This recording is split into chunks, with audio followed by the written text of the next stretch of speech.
Magandang araw po sa inyong lahat. Ako po si Sir JR ng Usap Usap University. Mga ka-U3 sa atin pong episode po. Ngayon pong araw ng Lunes, isa naman pong special episode. And like what I promised to you yesterday, we'll be having a double upload for today. And ito nga po ang first video upload for Monday. At ito po isang napaka-interesanteng topic. Ito po ang matagal na po nating nababasa sa news. Recently, meron na pong incident na naman po sa West Philippine Sea.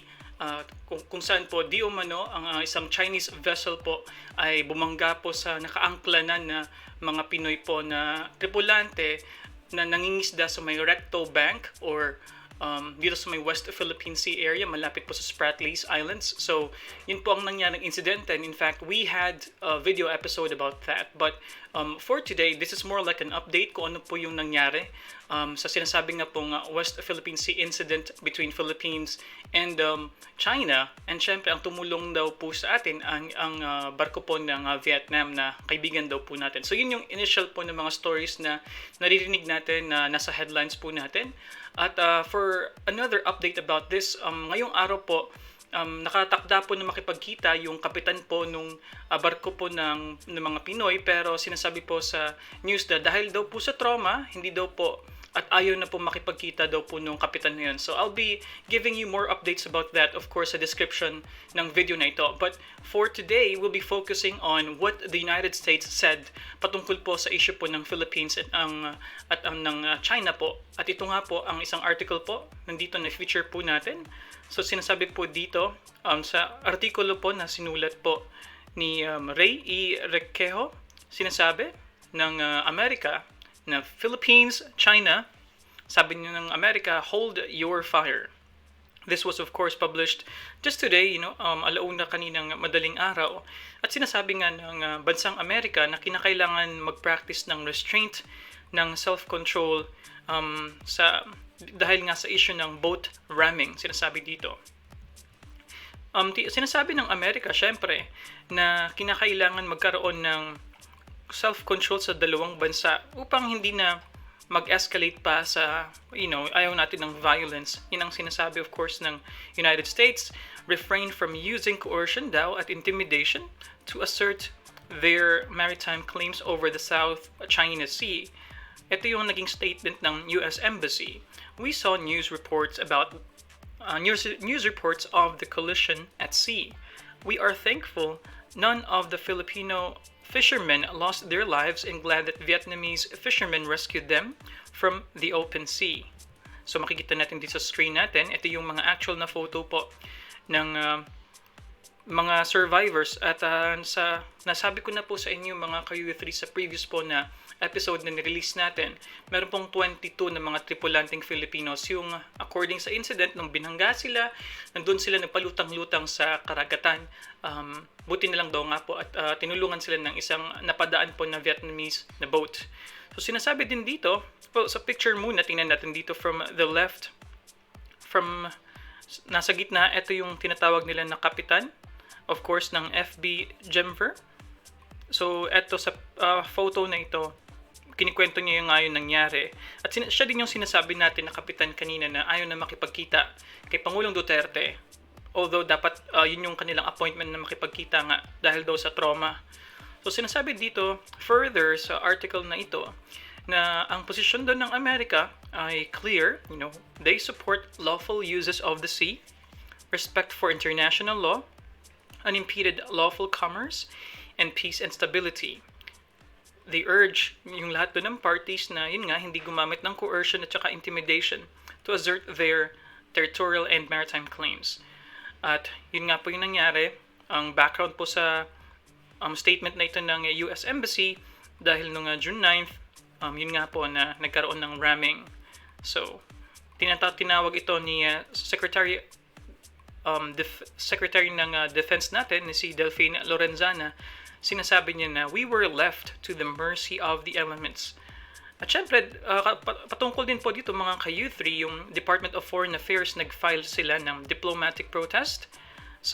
In fact, this was submitted sa United Nations. So, while it denied that it was a hit and run, sa panig naman ng China, sinasabi nila na they would continue to properly handle this issue with the Philippines in a serious and responsible manner. So, syempre, hindi sila nag-agree sa statement na pagkwento nga ng nakikita natin dito na kapitan ng Filipino captain. Sinabi nila na natakot sila in some ways kasi daw may mga ibang mga Filipino na mga ships or mga barko na nakapaligid do sa area at they decided not to help. Yun do ang naging statement ng China. At sinasabi din dito further, yung Deputy of Permanent Representative, so this is from the International Maritime Organization, si Senen Mangalile, said the United Nations Convention on Law of the Sea and the IMO Conventions on Safety of Life at Sea and Maritime Search and Rescue have expressed provisions on rendering assistance to distressed mariners. It is the obligation of every responsible member of the UN and the IMO to implement these conventions and related codes concerning maritime safety and security, rather than just paying lip service to them. It is also our moral obligation to save a human life whenever we can do so. So, ito po ay in some ways parang naging pasaring na din po syempre sa China dahil hindi po sila tumulong at hinayaan nga nila na palutang-lutang lang yung mga naging biktima ng kanilang kanilang pagbangga, pag-collide sa Filipino ship. At sabi naman ng senador na si Hontiveros, sabi niya dito, na yung claim daw ng Chinese vessel that it accidentally hit the Filipino boat because it was suddenly besieged by 7 or 8 Filipino boats was ridiculous. Syempre hindi siya naniniwala dito at marami din sa ating mga kababayan syempre ang hindi po parang hindi makapaniwala sa statement ng China. At on the other hand, Senator Drilon naman, ang sinabi niya dito, makita po natin sa screen natin, na it is evident that China violated the provisions of the International Convention for the Safety of Life at Sea, or SOLAS, the United Nations Convention on the Law of the Sea, or UNCLOS.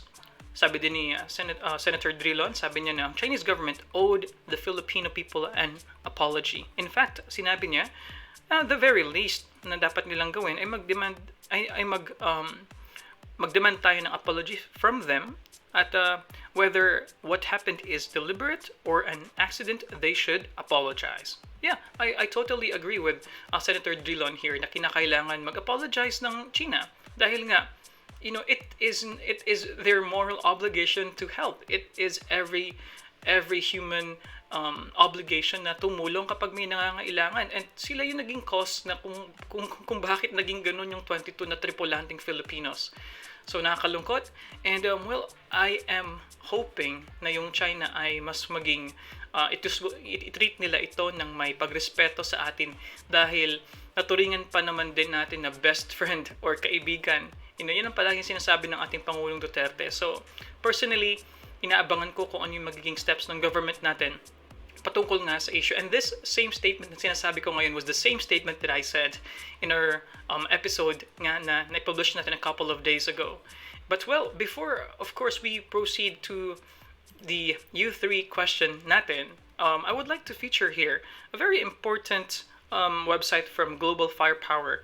At ginawa na rin natin to sa dati sa China, ngayon China and Philippines, but I did this episode with Canada and Philippines yung sa kainitan ng basura na pagtapon ng Canada sa atin. So, ang ginawa ko, naglagay ako ng comparison between Philippines and Canada, and in fact, ang dami nag-react doon. It had a good number of views, but the truth is, maraming naging hate messages doon, and they don't agree kung bakit daw na i-compare ko. Well, the reason for us to compare is for us to understand, ano yung mga firepower ng dalawang bansa.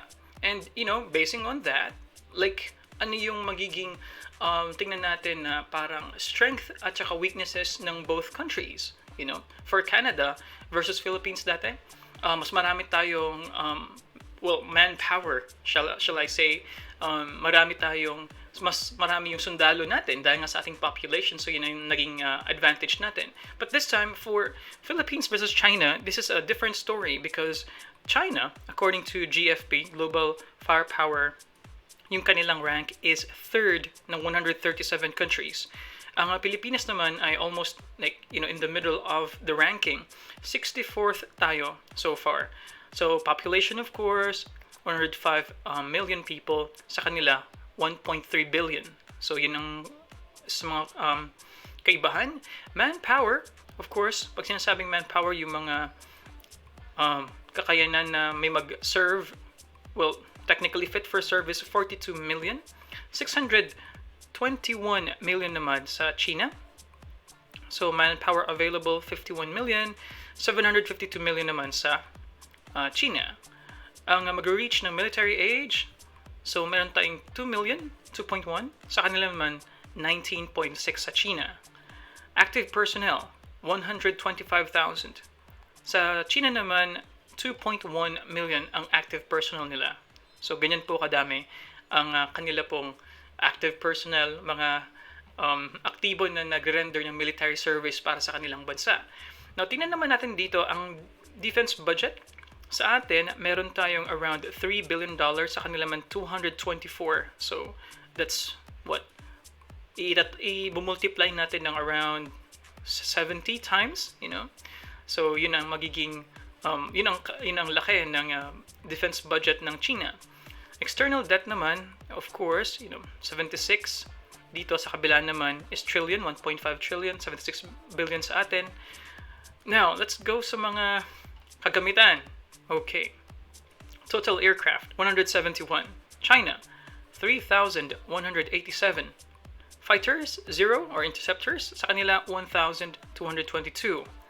Attack aircraft, meron tayong 20, sa kanila 1,564.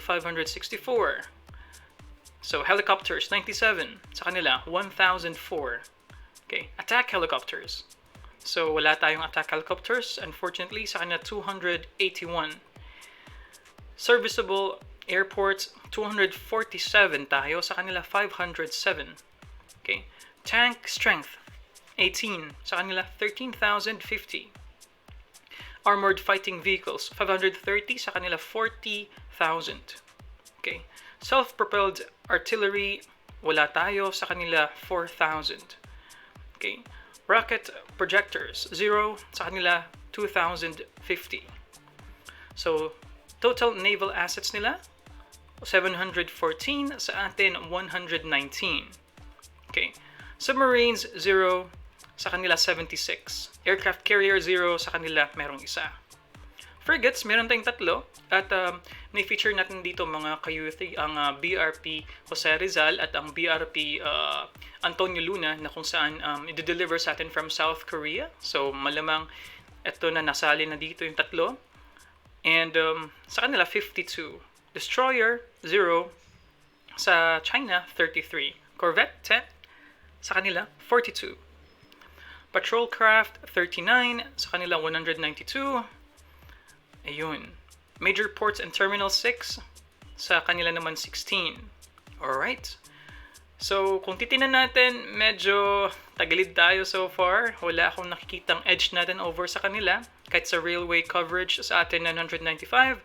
Sa kanila, 86,000 yung railway coverage nila sa China. So, I think maliwanag pa sa sikat ng araw kapag nagkaroon ng giyera at nakipaglaban tayo sa China, hindi tayo mananalo.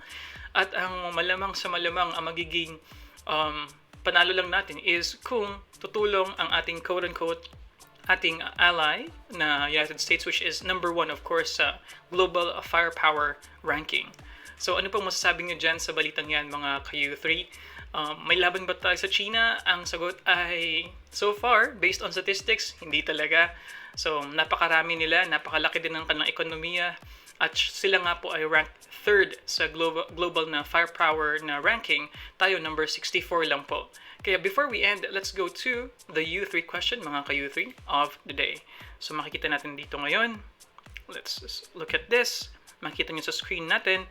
Ano po sa aming, dapat dito, ano po ang inyong masasabi sa pagkukumpara ng kapangyarihang pang-militar ng Pilipinas at Tsina? So, delete na natin yan. Ano po ang inyong masasabi sa pagkukumpara ng military power ng China and Philippines? Ano po ang masasabi nyo rito? Ano pong inyong opinion? Sa palagay nyo po ba, meron pa po ba tayong advantage over China? At kung meron man, ano po kaya ang the only way or ways na sa palagay nyo tayo mananalo sa isang militar na confrontation. So comment lang po kayo mga ka-U3. Lahat po ng inyong komento ay amin pong binabasa, lahat po ng mensahe. At we are always grateful for your support. And see you on our next video. Bye-bye.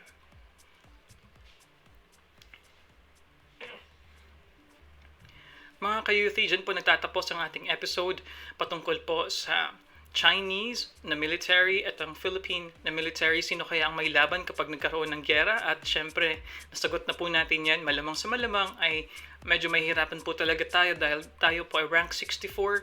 Ang Tsina naman po ay rank number 3 sa buong mundo. At maybe the only way na we can win is if ever ay kung tayo po ay tutulungan po ng bansang Amerika, mga ka-U3.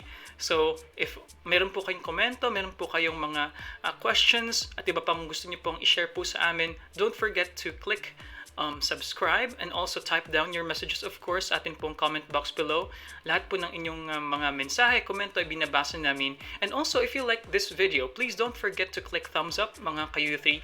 Dahil yan po ang nabibigay sa amin ng motivation, ng enerhiya na magpatuloy po because this is a daily show. Kaya hanggang sa muli po, maraming salamat. Ako po si Sir JR and see you on our next video. Paalam po.